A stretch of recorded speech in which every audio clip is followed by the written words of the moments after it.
Good gas miners at a good price. But not to worry about us, we've already been caught. have you seen any Delicate sauce. Delicious. And can you answer our question?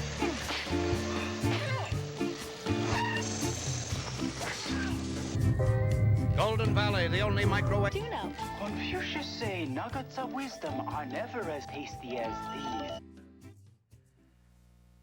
I don't know what order people are seeing these stories, but the story that I just told about the first theater audition I did in New York City when I first got there to New York to break into the business, I just told that story that it's a small world. And that audition, there's actually kind of a, I don't know what you call it, sort of a tie-in with a movie that I ended up doing 7 years later, in which I was more prepared in the business. I was in Los Angeles, and I got a call somehow. I forgot. Okay, yeah, it was through. Oh no, I was found. Okay, now I remember what happened. There was a casting group called Fear and Ritzer in New York, and in 1980, I had done this series of Pontiac spokesperson commercials and some other things. I was on television a lot, and the casting, Fear and Ritzer, their job is to find, the right actors and stuff, and they found me, and I ended up getting cast, and they were very happy about that because, rather than just here's my picture, they actually found me and hunted me down. So I got called in for an audition through my agent in Los Angeles, and I really looked forward to this because the director, Peter Yates, was one of my favorite directors. He directed this, he's the one that set car chases in movies in a Steve McQueen movie called Bullit, which I saw when I was in the Army. And he did a great picture called The Friends of Eddie Coyle with Robert Mitchum, small, gritty film.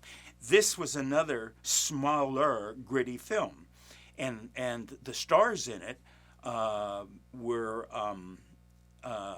one of the stars, William Hurt, had just done a picture with Arthur Penn. I think it was called Altered States. It was, and Arthur Penn, I had just worked with less than 2 years before that with a Broadway show called Sly Fox with that we did at the Shubert Theater in Century City, Los Angeles. Anyway, see, it's a small world after a while. Anyway, this is great, and they're shooting in New York, right? And so, being more savvy, 7 years in the business from the first time of the first play I auditioned for, at 7 months into the business, I recognized the screenwriter's name. The screenwriter, Steve Kesich, was the one who wrote Nurse the Beast, Baba Goya was the name of it. In plays, they have wilder, longer names than they do movies, right?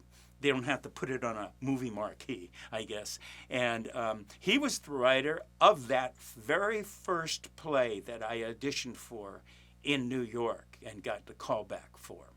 So he's the screenwriter of this. And they're looking for what they called at that time a Vietnamese henchman. I think that was the term they used, like a thug, a bodyguard, or that type of a thing, okay? And so I suited up in my black, leather jacket, okay, type of a thing. I had a flat snap brim cap that I put on, a dark gray kind of a cap, and my tough guy look. All right. So being a bit more savvy in movie and TV auditions, I like that. Come in. Okay, kind of this friendly British, kind of a greeting. Let's have breakfast. Okay, so anyway, I opened the door and I stopped in the door frame. And I figured out there were only two people in that room. One person I recognized from the audition 7 years more because his hair kind of is like that, and he was sitting there, and he looked at me in kind of a confused manner, and I don't know what he was thinking, and I knew that was the writer. So I knew this, British-looking fellow was Peter Yates. And I stopped at the door. Now, this is not a teaching video of how to audition, but I'll just cover this a little bit. I stopped in the door frame, and I stared at him. I didn't say a word.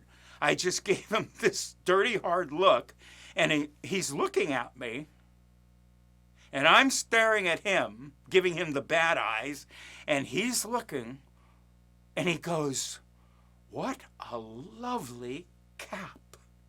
Where did you get that cap?" And so that broke the ice.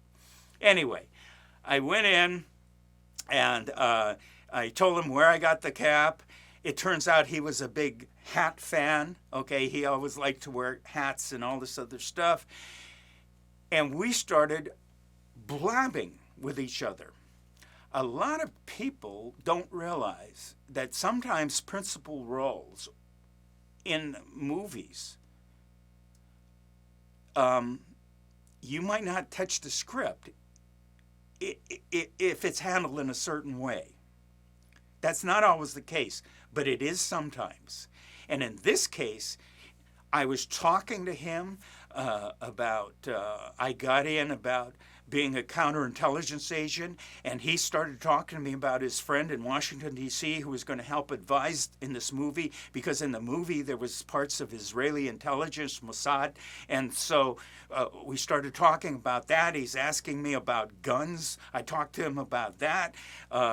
We talked about everything except the movie. So here we are.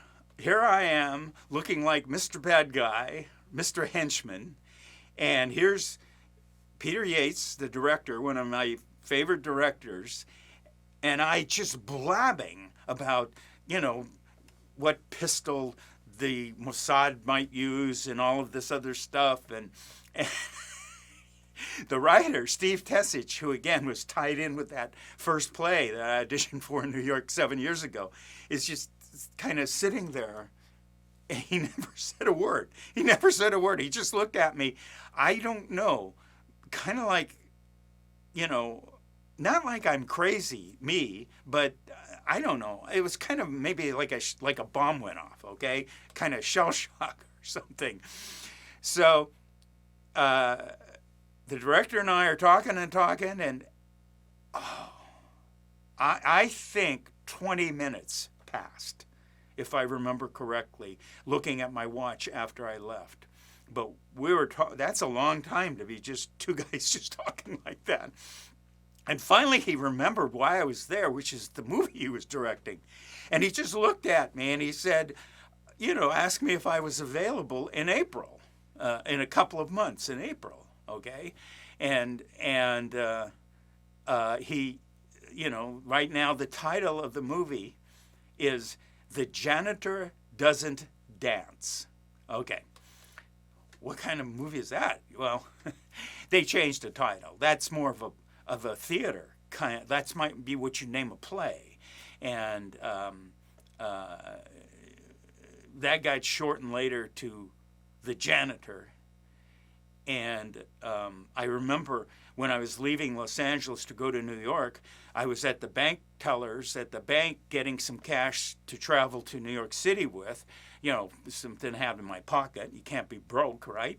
And she talked to me about, the movie I was in, because had recognized me and knew me from that bank, and she goes, "What's the name of the movie? I'll come and watch it."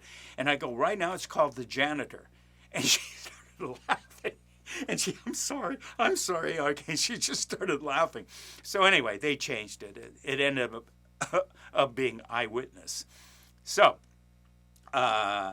in fact, there's a little short clip with William Hurt and Sigourney Weaver, also short clip, on that video montage that may or may not play at the beginning of this. Anyhow, he just asked me and he said, "I'll see you in April in New York."